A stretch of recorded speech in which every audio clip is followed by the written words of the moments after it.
pour moi de vous informer ce soir. Madame, Messieurs, bonsoir. La une.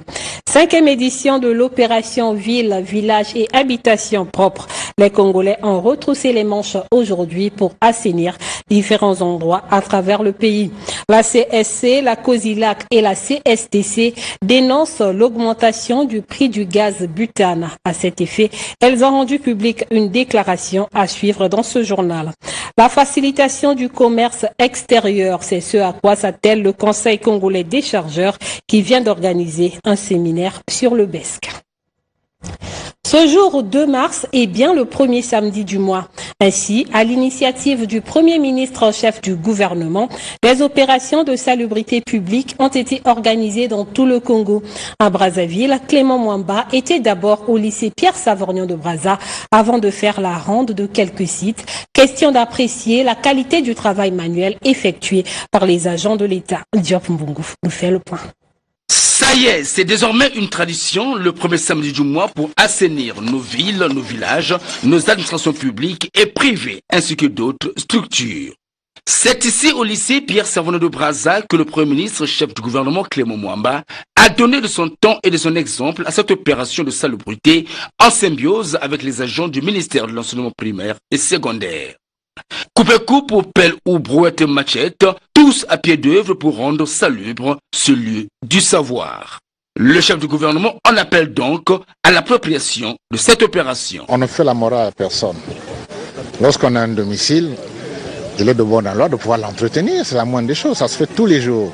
Donc cette activité, elle est une activité, je dirais, conçue pour que la vie de quelqu'un, quel que soit le contexte, soit réalisé dans des conditions parfaites. Il faut de la propriété autour de soi. Une directive soutenue par le diplomate rwandais au Congo qui a participé également à cette opération au lycée Pierre-Savorgnan de Brazza. Chez nous, nous appelons ça Umuganda. Umuganda, littéralement, ça veut dire une contribution communautaire dans une école comme ça. Travailler ensemble pour l'intérêt communautaire sans attendre la récompense immédiate est une bonne base de cohésion sociale, non seulement de création de la propreté, de la salubrité dans le quartier, mais une fois que les gens se mettent ensemble et travaillent pour un intérêt commun, c'est une cohésion sociale qui se construit petit à petit. Après donc le lycée Pierre-Savorgnan de Brazza, le Premier ministre s'est rendu au ministère des Affaires sociales où il est allé toucher du doigt le travail réalisé par les agents de ce ministère. Le directeur central, la DSLBA, ensemble avec ses administrés, ne sont pas restés en marge. Parmi nos missions, il y a également la salubrité. La DSLBA a la charge de veiller sur la salubrité des sites des administrations publiques et des milieux publics. Le rectorat a donc constitué le point de chute de la ronde du Premier ministre. Ces opérations d'assainissement qui connaissent l'adhésion des étrangers vivant au Congo sont également à inscrire au chapitre de la préservation de l'environnement. De ce fait, la ministre du Tourisme et de l'Environnement, Arlette Soudan-Nono, a choisi de rendre salubre le site touristique des Cataractes dans le 8e arrondissement Madibou. Johannes Makwala. De par sa biodiversité, le site touristique Les Cataractes constitue un symbole d'environnement sain. Ce patrimoine en pleine réhabilitation situé sur le latéral droit du fleuve Congo est de facto un lieu attractif et nécessairement important pour la sauvegarde de l'écosystème. On voilà donc un enjeu majeur pour la ministre en charge du tourisme et de l'environnement en ce premier samedi du mois. Arlette Soudan-Nono, accompagnée du maire de Madibou et de ses collaborateurs, y est allée pour l'assainissement, une mesure gouvernementale qu'elle entend pérenniser. C'est un site que nous sommes en train de promouvoir. Dans le cas de l'écotourisme, ce n'est pas une histoire de ministère de l'Environnement. C'est même au-delà de mon ministère, puisque c'est une volonté politique qui a été traduite par la circulaire du Premier ministre, chef de gouvernement. Il est important, au-delà de cette circulaire, que naturellement, nous devions vivre dans un environnement sain. Pour la ministre du Tourisme et de l'Environnement, les populations doivent s'approprier cette journée pour l'amélioration du cadre de vie. Le tout à l'égout est réglementé. Il ne tient qu'aux acteurs publics, préfets, sous-préfets, maires d'arrondissement et autres, d'aller à la mise en œuvre des textes qui réglementent la République. Nous les avons. Maintenant, c'est la conscientisation, l'éthique et l'engagement de chaque citoyen. La journée nationale de salubrité est une initiative du chef du gouvernement dont l'un des objectifs vise à inciter aux Congolais à garder leur environnement sain.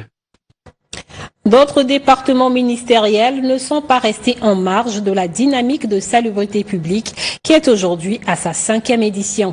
Pour ce faire, les agents des ministères de l'enseignement primaire, secondaire et de l'alphabétisation, ceux de l'intérieur et de la décentralisation, du sport et de l'éducation physique ainsi que de la santé et de la population, sans oublier les habitants du 5e arrondissement Wenze, ont également retroussé leurs manches pour assainir les lieux qu'ils ont choisis. Le point avec Rachel Boula, Gaël Goma et Jean Bataladio. Le râteau brouette, c'est désormais la culture du premier samedi du mois pour assainir les villes et les villages. Ici au lycée Savona de Brazza, Anatole Collinet Makosso et les agents de l'enseignement général soutenus par le Premier ministre, l'ambassadeur rwandais et le maire du 2e arrondissement ont associé leurs forces pour assainir l'environnement de cet établissement scolaire. J'invite l'ensemble de la communauté éducative de consacrer régulièrement une partie de leur temps à ce travail d'assainissement intégral. Site par site, les agents du ministère de l'Intérieur ont articulé leurs opérations autour du cabinet et de la préfecture. Mais le préfet de Brazzaville appelle le personnel à plus de mobilisation aux prochaines éditions. Le bâtiment que vous voyez là abrite beaucoup de services. On peut être plus de 300 à 400 personnes là-dedans. Mais quand vous regardez le panorama tel qu'il se présente, c'est pas tout le monde qui est venu. Je crois qu'il faut aller à davantage de pédagogie, à davantage de persuasion pour qu'enfin tout le monde adhère à la démarche. Les stades sportifs, les agents de ce département sont allés nettoyer l'environnement du stade Massamba Diba. Cette activité a une double signification, d'abord pratique et ensuite symbolique. Il s'agit de garantir l'hygiène dans nos lieux de service, mais aussi dans nos lieux de vie. Mais symbolique parce que c'est aussi pour l'unité nationale, la cohésion sociale. Des mares d'eau, des murs qui se lézardent, Jeanne Vial a besoin d'un coup de pelle. Aujourd'hui, nous sommes en train de travailler corps et âme afin que notre environnement soit propre. Le département de la santé est aussi rentré dans le répertoire de ceux qui ont obéi à la directive du Premier ministre, Clément Mwamba. Institut technique Thomas Sankara propre, c'est le mot d'ordre lancé ce jour par la SNPC, la Société nationale des pétroles du Congo dans la ville de Pointe-Noire. Aussi, l'enceinte de cet établissement scolaire public a-t-elle été rendue propre par le personnel de la SNPC. Duclerc Pandonguier signe ce reportage. C'est un personnel du groupe SNPC Pointe-Noire, mobilisé et très motivé, qui a répondu à cette opération Institut technique Thomas Sankara propre. Ceci, conformément à l'opération de salubrité publique, initiée chaque premier samedi du mois par le Premier ministre Clément Mwamba. C'est une note circulaire qui concerne le pays tout entier. Ils doivent demander le secours de certaines sociétés, de certaines organisations qui travaillent dans un environnement sain, de venir les aider à le faire. Et d'ailleurs, je pense que à l'Institut technique Thomas Sankara, il devait encourager les enfants, prendre une journée de la semaine, une fois tous les deux mois peut-être, essayer de mettre la propriété dans l'établissement. On sait comment ce que c'était avant, et je me rappelle que quand on était plus jeune, le samedi on est réquisitionné pour pouvoir travailler, faire ce genre de travaux. Et c'est vrai qu'à cet âge-là aujourd'hui, c'est toujours un bon souvenir et on le fait avec beaucoup de plaisir, vraiment beaucoup de plaisir. Et c'est avec le sentiment d'un devoir citoyen bien accompli au terme de plus de 2 heures de travail que les troupes bien rangées des pétroliers congolais ont pris le chemin du retour. Cette opération fait suite à celle exécutée le mois dernier au mausolée Marien Ngouabi de Brazzaville. Changeons de chapitre pour dire que le séminaire de formation des acteurs du commerce extérieur sur le BESC, le bordéro électronique de suivi de la cargaison à l'export, s'est achevé hier à Brazzaville. Organisé par le Conseil congolais des chargeurs sous la direction de Séraphin Mwendi, cet atelier qui s'inscrit dans le cadre de la facilitation du commerce extérieur a été favorablement accueilli par les participants. Reportage Antoine Ambenzamoukia rendu par Duclerc Mpandunguier.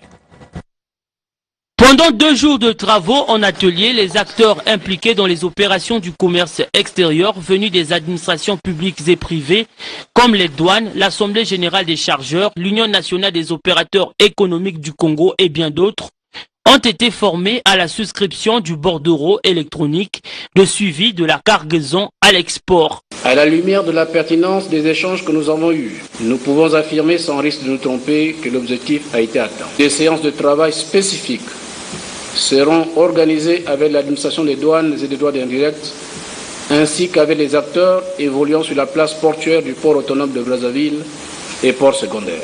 Nous invitons les séminaristes à prendre le relais pour continuer à vulgariser cette nouvelle procédure de souscription du bordereau sur de cargaison à l'export en ligne auprès des autres acteurs qui n'ont pas fait de déplacement. Pratique et efficace à plus d'un titre, le BESC Export est favorablement accueilli. Nous avons toujours agi sur les manuels et aujourd'hui nous passons à la fiche électronique et cela nécessite une vulgarisation. Notre participation marque comme un soutien de cette nouvelle stratégie qui va apporter de plus à l'État et au secteur privé. D'abord, notre préoccupation pour avoir la bonne gouvernance, la transparence, la rapidité et le blocus sur les antivaleurs. Prochaine destination, Ouesso, chef-lieu du département de la Songa. De quoi sera fait l'an 2019 à l'Institut national de la statistique? Cette préoccupation était au cœur de la réunion du comité de direction de cet institut. À cette occasion, le bilan de l'année 2018 a été dressé et les grandes lignes de 2019 fixées. Gianni Aulien nous en dit plus. Plusieurs dossiers de l'année en cours examinés lors du comité de direction de l'Institut national de la statistique, dont le plus important est, à en croire Rufin Bidunga, président du comité, la réalisation du projet du recensement général de la population et de l'habitat. L'une des priorités nationales, ce recensement est organisé tous les 10 ans. Ce projet est le plus grand que nous pouvons avoir, c'est-à-dire la plus grosse matrice que les statisticiens doivent disposer pour pouvoir éclairer les autres secteurs. Nous ne faisons pas des projections, nous le faisons à tour de rôle du premier Congolais jusqu'au dernier, ce que nous, les statisticiens, appelons procédure exhaustive. En vue de concrétiser l'ensemble de ces chantiers, le comité de direction a revu à la hausse son budget exercice 2019 pour un montant de 8 milliards de francs CFA par rapport à 2018 fixé à 6 milliards de francs CFA. Le gouvernement de la République devait faire l'effort de pouvoir nous faciliter les décaissements de ces montants qui sont budgétisés et qui devraient normalement nous aider à accomplir les activités recensées lors de notre dernière session de l'INS quant à l'adoption du budget 2018. Au-delà du projet RGPH, le président du comité a dit sa volonté de voir réaliser l'ensemble des activités arrêtées pour l'année 2019. Au chapitre judiciaire, le procès André Okombi Salissa s'est poursuivi hier à la cour d'appel de Brazzaville. L'audience a été consacrée à l'identification des armes et à l'audition de 2 témoins. Compte rendu d'audience avec Jean Bataladieu. La Cour a demandé s'il confirmait l'appel à la population de se mobiliser contre le changement de la Constitution. Le témoin répondit qu'il appelait non pas la population, mais les militants.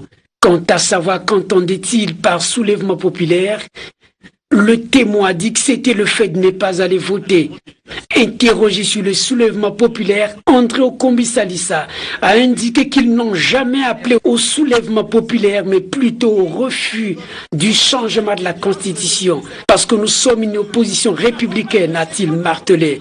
Avez-vous le droit d'appeler vos militants au boycott? Oui, a répondu André Okombi Salissa, lorsque nous pressentons le danger d'une décision. Mais le ton devient grave à la lecture d'un document des réseaux sociaux qui sert de lui. Je suis irrité d'entendre de telles monstruosités, va-t-il lâcher. Il nie avoir un compte Facebook. Le document appelle à la mobilisation pour débarrasser le pays de Denis Sassou Nguesso. Mais la bataille s'est engagée lorsqu'il s'est agi d'aborder la question des écoutes téléphoniques avec les préalables de la défense. Pour elle, les échos devaient obéir à la réglementation en matière de communication. Nous demandons à la Cour de nous permettre d'avoir possession du support juridique légal qui a permis cette violation de cette disposition légale congolaise et internationale, donc en matière de protection de la vie privée. Un débat d'arrière-garde, pensent les avocats de l'État. C'est un débat que nous avons déjà eu. On avait déjà contesté la légalité de ces écoutes. Et j'étais intervenu et la défense n'avait pas répliqué. Nous sommes ici pour appliquer les lois du Congo. Mais après avoir statué, la Cour a ordonné la poursuite des audiences ce lundi, rejetant ainsi la demande de la défense. Avec pour principale mission la défense des intérêts des travailleurs, les centrales syndicales les plus représentatives du Congo, à savoir la CSTC, la CSC et la COSILAC, ont rendu publique une déclaration hier.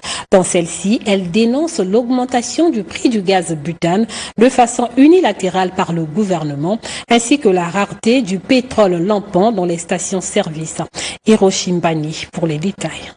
En déclaration du 1er mars courant, les plateformes syndicales les plus représentatives du Congo, CSTC, CSC et COSILAC, dénoncent les vices de procédure dans l'augmentation du prix du gaz butane et une tarification incontrôlée dans la vente du pétrole lampant. Considérant la précarité de la situation socio-économique et financière que connaissent les Congolais en général et les travailleurs en particulier, situation aggravée par la crise socio-économique et financière actuelle que traverse le pays et amplifiée aujourd'hui par l'augmentation surprise du prix du gaz de butane et la non-maîtrise du prix du pétrole lampant vendu dans les dépôts de fortune.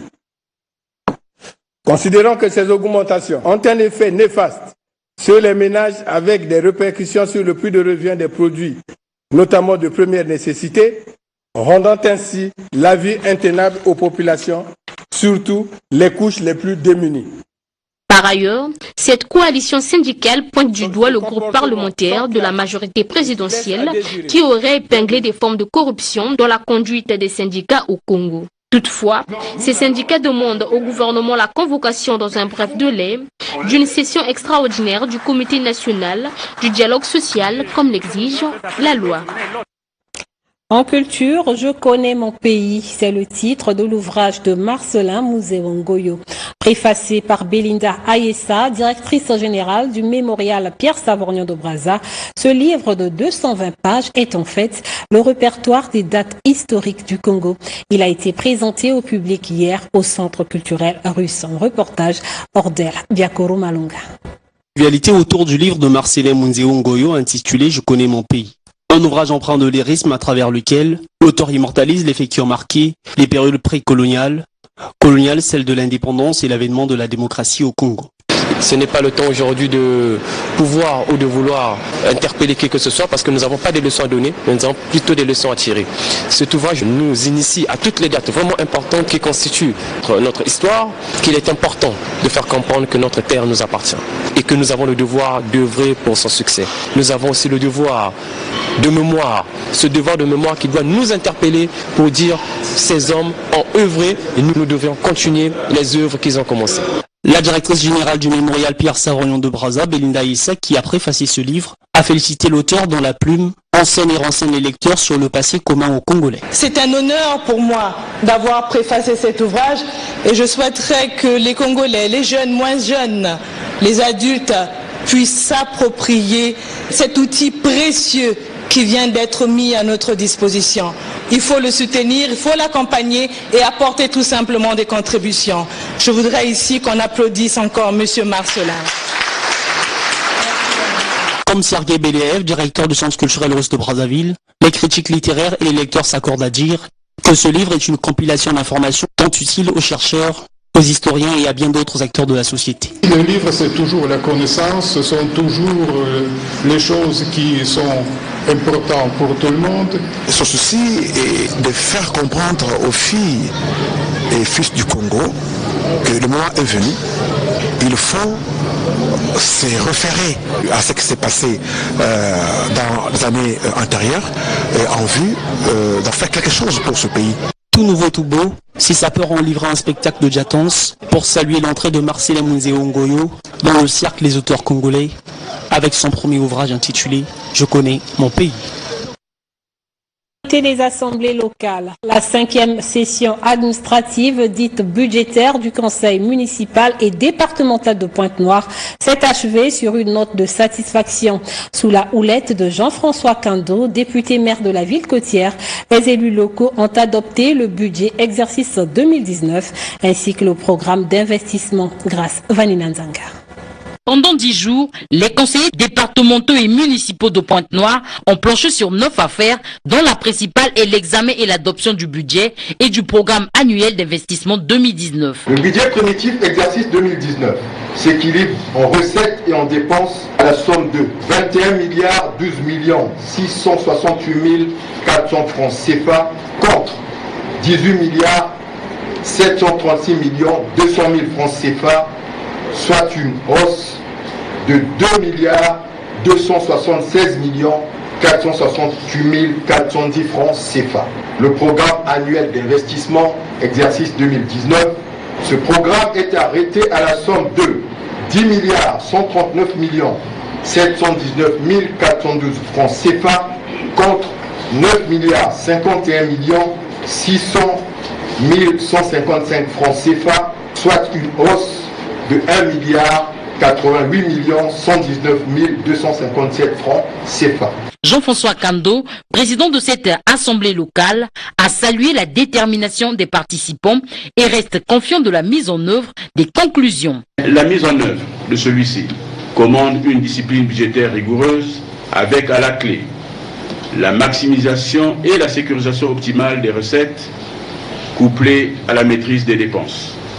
Autour d'un débat démocratique et constructif, vous venez de donner le quitus au bureau exécutif pour exécuter le budget de l'exercice 2019, duquel dépend étroitement la réalisation du programme d'investissement de cette année. Au regard des sensibilités épinglées dans plusieurs domaines, Jean-François Kando a aussi porté une attention particulière à la journée du 8 mars qui pointe à l'horizon.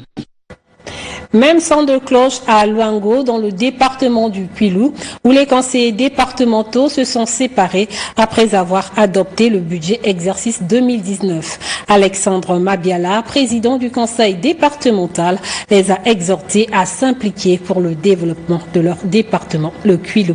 Reportage Corinne Malanda-Nyongo de Télépointe-Noire.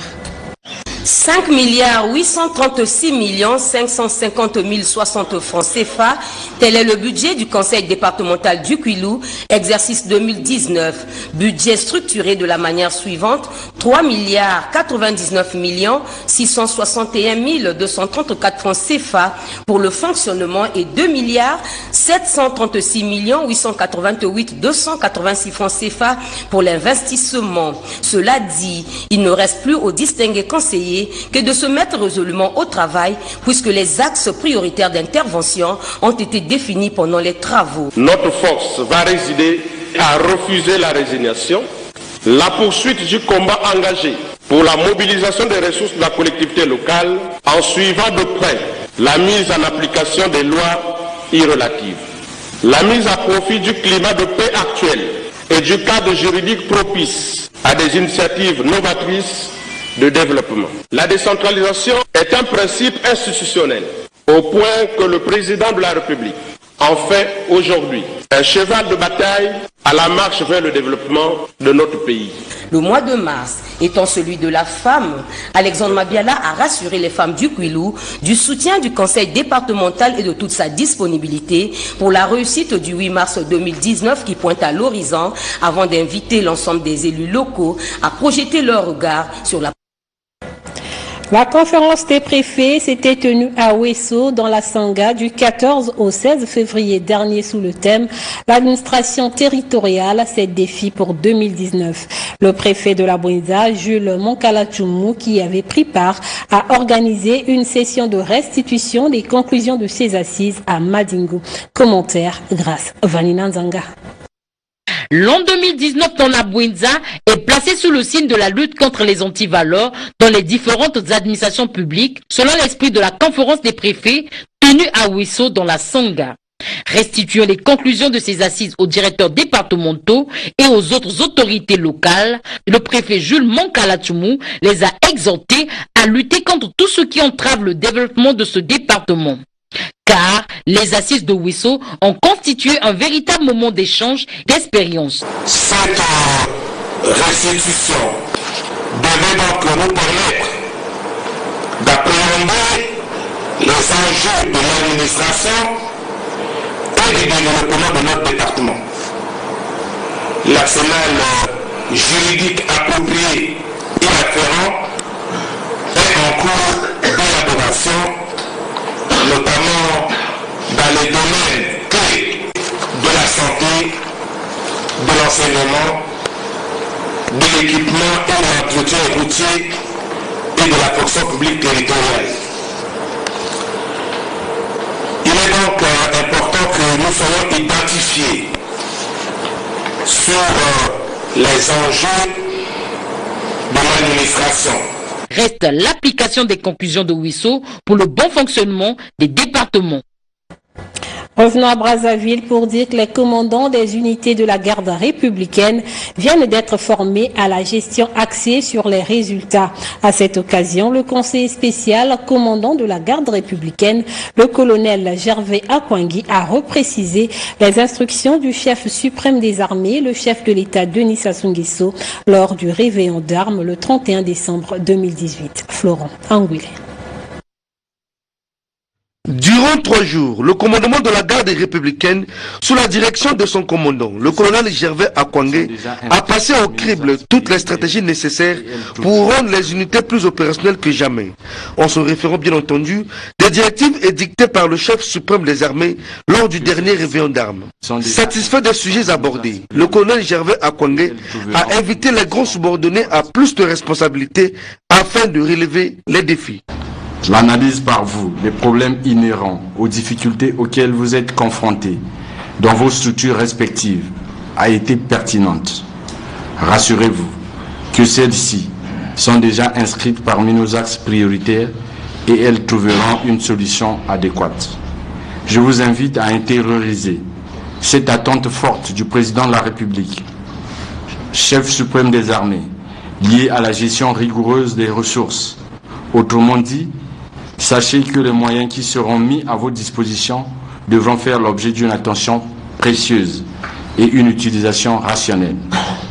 Il faudra ici faire peu avec rien et beaucoup avec peu. À l'issue des travaux, les séminaristes ont pris l'engagement de traduire dans les faits les enseignements reçus. Le chef vous donne les instructions et nous, notre devoir, c'est de traduire en acte ce qu'on aura prescrit comme orientation. Alors, sur le terrain, c'est donc appliqué. Un séminaire d'évaluation à mi-parcours interviendra à la fin du premier trimestre 2019, a signifié le commandant de la garde républicaine. Mesdames, Messieurs, c'est la fin de ce journal. Merci de votre attention. Bon week-end à toutes et à tous et à demain 20h.